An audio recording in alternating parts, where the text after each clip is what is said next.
All right, so this is kind of part two for my reselling story because I thought it would be kind of a cool thing to kind of let everyone know where I started and the journey I'm on and where it's gone, where it's been, and where I plan on be going in the future. So the last one kind of video of quick summary was just basically why I got into reselling, how I got into it, and some things I started researching and basically at this point I am an Amazon bookseller.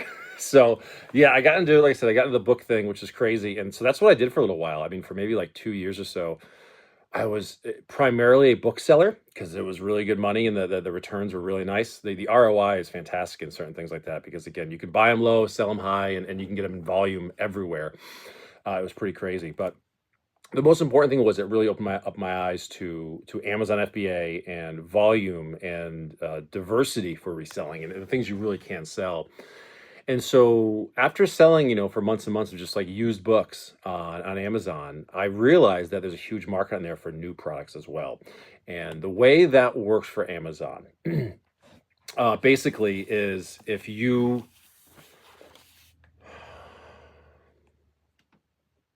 most people don't realize that a lot of things sold on Amazon are not actually from Amazon.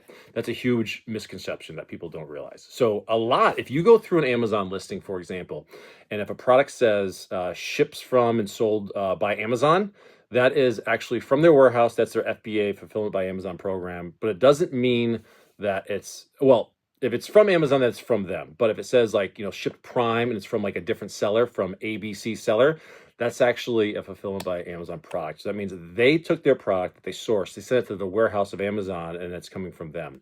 So that's kind of how that works. And most people don't realize that a lot of products are from third-party sellers, even though it is Prime. Um, and people will pay a lot more for something that's actually Prime, even though it's the same new product that's just not Prime. It's kind of weird. It's one of those weird things. Like if you buy TCG Player direct and it's direct from TCG Player, you're paying more for it because it's from them, even though it's the same card, but it's just you're paying for the service kind of a thing. So I'll get into that a little bit more later on. But what I realized was that the literally almost infinite amount of things you can sell on Amazon, I said, let me try to see what else I can do here. And that's when I found out more about selling new products on there, especially things you find new from garage sales, thrift stores, flea markets, storage units, which I eventually got a storage unit, so I'll get into that later too. But the return on products that you can find new. So you walk into what's some good examples. You find a new sealed video game at a Goodwill. It's an old PlayStation 2 game that's old that, I mean, you maybe sells on eBay for 20 bucks. On Amazon, it's probably going to sell for 40 or 50, which sounds crazy, but people are paying for the service of the Amazon, the quick shipping, the good customer service. They're already paying for their Prime membership, so they're going to use it. And people pay a lot more for things new on Amazon. It's just absolutely wild. You can have a product that sells like at 20 bucks on eBay all day long. It's like 40 or 50 on Amazon sometimes. It's absolutely crazy. I think that gap is kind of, the gap is smaller than it used to be, but it's still pretty incredible. So I started getting that a lot. And again, I can tell you exactly when I know the exact item that it was that got me, it made me realize it. I was at a Goodwill in Lee, Mass, which is like 45 minutes from me. But I was sitting at Goodwill over there, and there was a 10-pack of floppy disks. Remember floppy disks, the small ones, not the big ones, of the smaller floppy disks. It was a 10-pack of floppy disks sealed in the package. It was just old blank media, and it was like $2 at the thrift store, and it was like 30 bucks on Amazon Prime. I was like, sweet. So if you sell something for 30, you'll probably end up seeing like $22, $23 after fees and all that, minus the $2 you paid. That's like that's like 1,000% ROI. I'm like, well, that's incredible. And so I'd find things like that. But that one specific product opened up a whole new world for me for reselling because I realized that the prices on eBay versus the prices on Amazon are different. And so this is kind of how I got into like the retail arbitrage world. Retail arbitrage basically meaning that you're buying products from a retail store or some kind of retail establishment to sell them elsewhere for your own profit. Okay. And you could do this from the comfort of your own home. So I remember this when you learn to resell and you find a successful product to resell, you try to find more of it. That's just the way it works. So when I found these floppy disks, I was always looking for these floppy disks again. And sometimes I would find some. You'd find some different brands and things like that, but there's certain ones that were a little more expensive. And they were multicolored. They were called cool discs. I'll never forget it. And just for the heck of it, one day, I looked on eBay, and you could buy them on eBay for about $9.99 shipped to your door. They were kind of worthless. I mean, but they were all over eBay for like 10 bucks a pack, but they're selling like crazy on 30 bucks for Amazon. I'm like, wait a minute. And so I sat down, I did the math one time. Like, if I sell these for 30 bucks, I net 22, I spend 10, I go, I'm doubling my money. I'm more than double my money. And so I went on eBay and I bought every listing there was under like 15 bucks. And so like it was crazy. I literally had every day like boxes. I mean, hundreds of these boxes of floppy disks. I cleared eBay of the market. It was crazy. And I just sold them on Amazon and made money on it. It was the simplest thing I ever did. I'm like, this is incredible. And that was that was one thing. And then I remember that these same exact discs came in 40 packs, which I think they sold on Amazon for like $90. But I bought them on eBay for 30. So my profit margins were even higher. And I was like, oh my God. So then I cleared out everything on eBay that was under like 40 bucks for these things, sold on it, and they sold instantly. It was crazy. These things sold instantly. And that's when I started getting into retail arbitrage. But not only that, it's when I really started getting into blank media. Again, it's just a weird random topic to reselling, but that's the nice thing about reselling is you can do anything. Literally, you can do anything. And so I got into blank media, VHS tapes, DVD RWs, the re-recordable ones, rewritable DVDs. Not just the regular ones, but they gotta be rewritable. Those ones are expensive. But old blank VHS tapes, sealed blank VHS tapes, believe it or not, rewritable DVDs, blank cassette tapes, all that old dead media is actually really valuable because people don't want to rewrite over used stuff. They want a new one and they want it to be quality, and different things like that can be really, really expensive. So I was always on the lookout, and trust me, any tag sale thrift store, you can always find a 5 or a 10 pack of like sealed VHS blank tapes or cassette tapes or CDs or something, and that blank media always sells fantastic. So I got huge into that. But again, that got me thinking of the whole retail arbitrage thing. And that's when I started exploring that avenue. Again, I was not even I'd started on eBay, but now I was like 95% everything I did was on Amazon because the volume was so good. And you weren't keeping the product on hand. Like you could buy a truckload of whatever, and if you label it all and ship it all, it stores the Amazon warehouse. So you can have a warehouse full of crap, and you don't even have to touch it, to inventory, to hold it. Amazon did all the work for you. It was fantastic. So again, they charged like a 15 or 18% fee, whatever it was. It didn't matter because the volume was so big. It was crazy the volume you could do. And I was still a small timer. So I started doing that, and then, but like I said, I went into retail arbitrage. Of you go to the Targets, you go to the Walmarts, the Best Buys, the Ocean State Job Lots, the Christmas tree shops, all these stores, like especially discount stores, dollar stores, you can find a crazy amount of products to sell. And a lot of it was like older, I don't want to say like older dead products, but it was like, it was stuff you can't find everywhere. For example, you know what I loved doing was when it was like it hit like November, right? And all the fall, autumn stuff was kind of going away because everyone's getting ready for Christmas time. You know what people love year round is pumpkin flavored coffee. It's the stupidest thing, but it's true.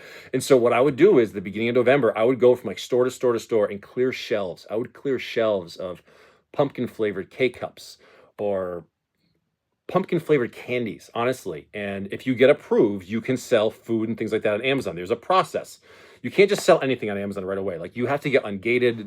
You have to apply for a lot of things. It's a process. And back then I didn't have an LLC or a business entity. It was just me. So I was still gated on a lot of things that I probably could now get ungated if I wanted to.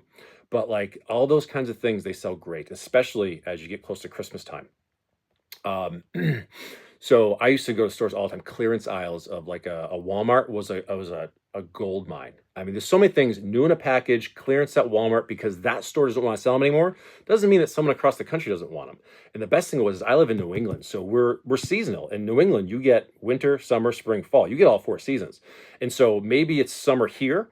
Maybe it's winter here, right? So all the pool floats and outdoor activity items are clearanced off in other stores. Guess what? In California, in Hawaii, in places where it's warm all year, they want those things year round. So I'm getting them at a severe discount, and I just put them online and sell them over there, and it worked out great. And so again, it's all those little things that you slowly figure out over time. But the important thing is you have to try it out. You have to be willing to buy a product, knowing that this might be a $20 lesson or $100 lesson or whatever. You're gonna figure it out, but you're gonna try it. And I always used to look at items and say, all right, if I spend 20 bucks on this thing to resell it, I think I can sell it for 50 after fees and the shipping. I'll get 30 bucks, so I'll make a 50% ROI. That's pretty good. The goal in reselling was always 100%. The goal was always a double, but I would take a 50% or less if you can move it quick. And I always said, worst case scenario, if I can break even, then that's fine. I'll learn a lesson and I'll learn something and I'll move on. And I used to do that all the time. Like I'd see something random at a tag sale. I'd be like, I don't know what this is, but it's $1. Fuck it. I'll take a chance for $1. What am I losing? $1? Who gives a shit? And I would try it and I'd learn something. And I can't tell you how many times $1 purchase I'd learn a new category or have a $100 profit item or whatever. But you have to test that a lot. So around that time, a lot of retail arbitrage too. As I was saying, like you get to like the fall time with like these, the flavored candies or whatever I'd sell. I learned about Christmas time with Amazon. And if anyone's ever been an Amazon FBA seller, and if you're a big seller or even if you're a seller, you realize that Christmas time on Amazon is just nuts. You can easily do 50% of your yearly sales in 2 months between November and December with Christmas on Amazon. Everything sells. If you list shit on Amazon and you have it there for Christmas time, especially toys, it will sell. It's just gone. It doesn't matter what it is. And so a huge, like a honey hole I used to have I'm not sure if it's a nationwide chain, Ocean State Job Lots. It's like a discount store, but they're huge and they have all sorts of crazy stuff and everything from like clothes to toys to rugs and office equipment, food, everything, and beauty products. And one time I was in there, they have a huge toy section. It's like 3 or 4 aisles, double-sided aisles of toys, but it's like crappy toys, like it's not the new stuff. It's not video games, but you know what they had like an aisle of like puzzles. Everyone was $5. These 200, 500 count, 1,000 count puzzles. And for one day, just for the hell of it, bust out the old Amazon scanner on my phone. I started scanning these puzzles. And I mean, it was just crazy what was available. And everything was $5. And a lot of these puzzles sell on Amazon for 20 bucks, 25, $30 a piece. And there wouldn't be one of each one. There'd be 50 of them. There's like a whole show. Like there'd be one that's like, okay, this puzzle's $5. I can sell it for 25 bucks after fees. I'll see 18. So I'm like almost, I'm more than tripling my money. I'm like, so I would buy 50 puzzles off the shelf. One time I walked out like 6 carriages in Ocean State. They looked at me like I was crazy. Like, I think one actually said, they're like, is this like donating for a charity or something like that? And no, they said something like, they go, are these all Christmas presents? Because it was around Christmas time. And I go, they sure are. Wasn't a lie. It just wasn't for me, but they were all Christmas presents. And so I would send in just hundreds and hundreds and hundreds of these puzzles. And there's probably like 8 Ocean States within like an hour of me. And so I would clear them out. I would literally go there and I would clear them out. And it was nuts. I mean, there'd be some puzzles, literally, I'd have like 500 copies of it on Amazon and they would all sell in like a month. It was absolutely insane. And again, this is just simple retail arbitrage. This was just one store. Their toy section was incredible. I used to just do that.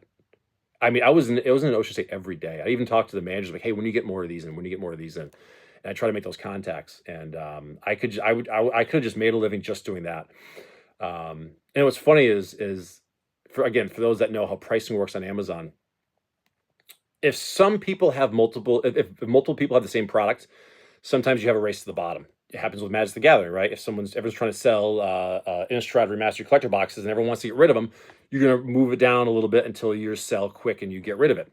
And that would happen sometimes, I noticed, with products, because I did a lot of selling from Ocean State Job Lots. And I could tell that there was like 2 people that were doing the exact same thing I was, because they had the exact same products all across the board, same prices, and different volumes. I think I was definitely the higher volume. Like I'd have 50 something, they'd have like 4, so if they had 4, I wouldn't try to beat them. I'd let their 4 sell out. Then I controlled the market. So it was like, if they were selling it for 20 bucks and after their 4, I was the only one of them left, I'd put mine at 30 bucks. And then once their 4 sold at 20, mine would sell for 30, and I would just do that across the board. And so that was like a long time I just did that. I probably had like 3 years of Christmases just killing it with that kind of stuff. And it was nuts. I mean, again, you can go to the Wal. I can't tell how many times I went to a Walmart's, and they would have whatever toy, whatever it was. But like at Walmart, it was priced at this, but at Amazon, it was twice as much. Nowadays, it's different. I'm a firm believer that all that information you scan in with your app, Amazon used that, and that's how they used to reprice their things, and that's how they got in that's how they take people's private labels, and then all the other retail prices. That's all you're doing when you're scanning things with Amazon is giving Amazon the information to make the decision for themselves to change their prices, which is fine.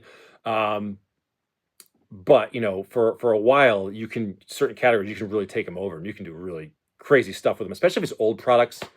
That's why I like the discount stores, flea markets, things like that, because these aren't products that are regularly available. They're older products that they're only in these discount stores. So it's not like Amazon can go buy some from a distributor.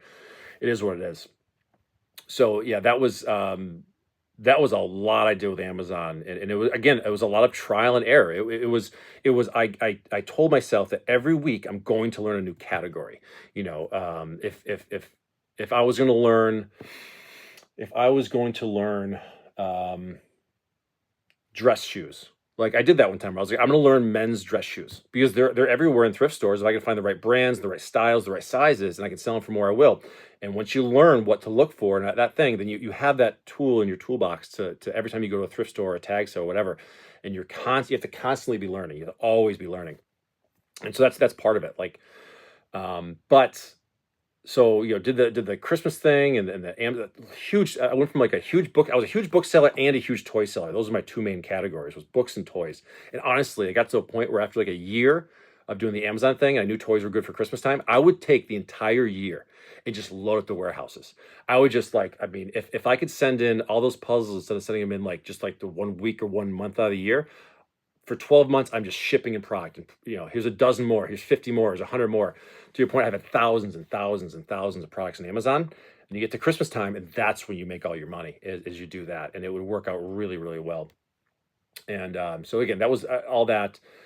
I think then I really started branching out. The next step, I think, was I got into, what was it here? The retail arbitrage. The next one was I got into private labeling, and this was another one. This is again, I know nothing about this, but I'm going to learn, and so I know that I'm sure it's still the same with Amazon nowadays, but back then, there were some websites. I think one was called like Jungle Scout or something like that. I think that's what it was called, but basically it was like a service you pay for, and what you can do is it will give you sales data, sales volume, velocity, everything, pricing, profit margins for products. So let's say I scan a product, whatever it is, and I put it into this system, this database. It'll tell me like everything about this product, how quick it sells, how many units sell per day, how many sellers are on it, everything you need. And you can just scan products all day long or copy UPCs from websites, put it into their website, and do it all from home. And you can find all these different things that you can source and then sell on there. And so I use that information to start doing private labeling. And I think the very first, I'm not going to mention what it is because I realize now that it was not cool. But it was a little toy that I realized that I could source it from. I think it was an Alibaba or an AliExpress, in China, the cheap products they sell in bulk.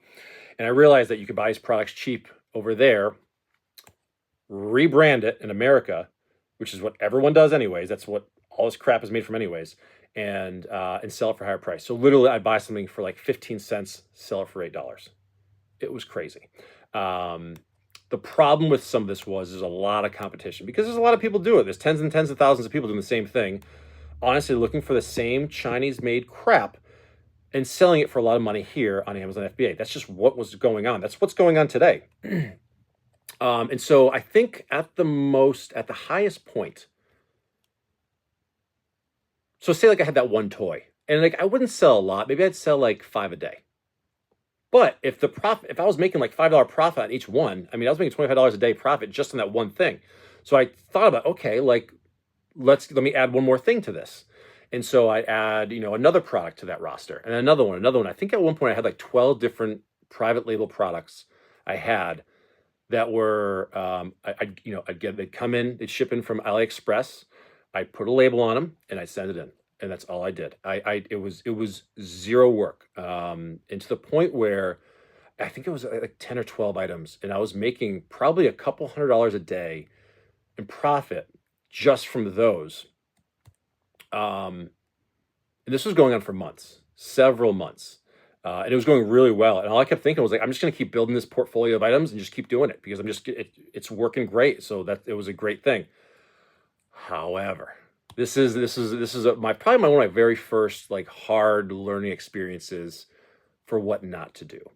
And what I found out is several of these products were they were trademarked, they were copyrighted, and I was infringing on their intellectual property. So when I got my first IP warning from Amazon, which is a big thing, like if you're selling on Amazon, you get an IP infringement warning. That's a major problem. I forget what the equivalent for eBay is, but there's something with eBay, like it's like some kind of strike or some kind of warning you get where it's like it's a major warning. It's like if you do this twice, like you're off the platform for life. And I was like, oh shit. And so I was like, okay, no problem. I deleted the product. I think I maybe had like 100 left at the warehouse, and I just destroyed them.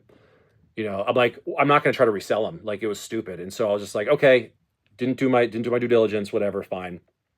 And so I think I briefly looked into the other products I had, and I thought everything was okay. So I'm like, all right, I'm fine. And it was like a couple months later, I get an email from some company. I forget the name of them now, but basically this company was like, hey, you need to remove this product from Amazon. This is our product, and you don't have the right to sell this, or we're going to take legal action on you like right away. And of course, again, at this point, back up. I was making enough. I didn't have any debt anymore. I said, me and my wife, we didn't have any debt anymore, and so all this extra money I was making from my business was just extra. And I got to a point about a year after that where there were some things not going really well at my job. I didn't like the politics. I didn't like a lot of things happening with the company. And I was getting really stressed out. And at the same time, I was making a lot of money with my reselling business. And I looked at my wife. I said, I'm hating my job right now. And I said, and I don't need to do this. I said, I make more money working from home. She goes, well, then do it. She was totally supportive about it. She was, a little pushback, but not, a little pushback. But ultimately, she's like, go for it, go for it. And so at this point, I just stepped down. I was working part-time, like 20 hours a week. Honestly, just for the fun of it, because I still did like the people I worked with and all that, but it wasn't like for the money. But I'd make a few $100 a week at my job, and I'd do this. But anyways, where was I going with that? The private label stuff. Oh, and so the majority of my income was from reselling, and the majority was from Amazon. And so I put a lot of eggs. I was still selling on eBay, a little bit on Mercari, other little things, but like 90% of it was Amazon. So that was the majority of my income. And I got this IP infringement warning. Then I had this company email me saying like, hey, like you need to like cease and desist immediately. And I was like, oh shit. Okay. So I did that. And then I freaked out. Honestly, so here's what happens when you don't do your research and you don't know what you're doing and you think you know what you're doing, is you panic, you get scared, and you make bad decisions. The bad decisions, first of all, was the fact that I was selling these products I shouldn't have been selling. Two was that I built this portfolio of all these products that I was selling, but I didn't know what was good, what I should be selling, and what was infringement. So I stopped it all. I deleted all the private label stuff, destroyed all the I literally just you have an option with inventory in Amazon. You can have it sent back to you, or you can just have it destroyed. And it was cheaper to have it destroyed because what am I gonna do? Sell it on some other platform and get risky of infringement there. So I said, screw it. I destroyed everything. Probably lost like $1,000 worth of inventory, whatever. But I was like, it cleared my mind. I'm like, okay. I go, let me slow this down a little bit. I was trying to go too hard, too fast, and I wasn't doing my due diligence. Again, I wasn't a business entity, didn't have an LLC. So if someone want to come after me, they'd be coming after me, not the business. The nice thing with an LLC is like they can only come after my business. That's it. So I removed all that, and I was trying to. That put me in almost like a depression because I was like making a lot of money. I was doing really well, but I wasn't doing it the right way. And unbeknownst to me, I wasn't trying to screw anybody. It was just I was doing things wrong. And so I had to kind of reset. So my income went from like, here to here pretty quick. So I kind of had to restart my business and kind of like restart what I was doing and which direction I was going. Kept with the Amazon book things, kept building in other avenues, got more into eBay. I realized that I shouldn't be throwing all my eggs in one basket. And I was like, all right, like I can't just rely everything on Amazon. I want to go more like 50-50. And so I kept like the new products from stores going into Amazon. That was all great. I kept mostly new stuff and books there. And then all the other cool stuff I'd find from like thrift stores and, whatever I would do on eBay and things like that. And that's actually around the time where I got into storage units.